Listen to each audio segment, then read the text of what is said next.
இங்கே பாருங்க ரோசி என்ன செய்கிறாள்னு பாருங்க. பூச்சி பிடிக்கிறது குணம். பூச்சியெல்லாம் பிடிப்பாள். பறந்து பறந்து பூச்சி பிடிக்கிற வேலை தான் ரோசிக்கு. இந்தா ரோசி என்ன செய்கிறீங்க பிள்ளை? பூச்சி பிடிக்கிறீங்களோ? பூச்சி பிடிக்கிறீங்களோ? ரோசி பூச்சி பிடிக்கிறீங்களோ? இந்த பேர் என்ன செஞ்சு வச்சிருக்கேன் பேர்? இந்த கிடங்கு கண்டினார் நீ தானே? கிடங்கு கண்டிதில் மண் போட்டது நீ தானே? ரோசி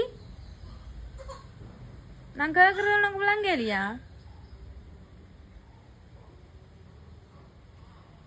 எங்க போற? உனக்கு பின்னாலேயே நான் தெரியல மாடி. இந்த வாடி இப்படியே எனக்கு நல்ல பிள்ளை மாதிரி அப்படியே நின்று இந்த வேலைக்கால பூந்து அப்படியே பக்கத்து விட்டா போறது. அதுதான் ஐடியா. அப்படிதான் பிளான் பண்றது.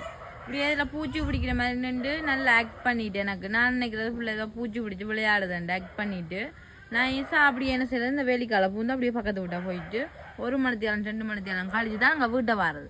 சாப்பாடு டைமுக்கு தான் வீட்டை வாரதோ.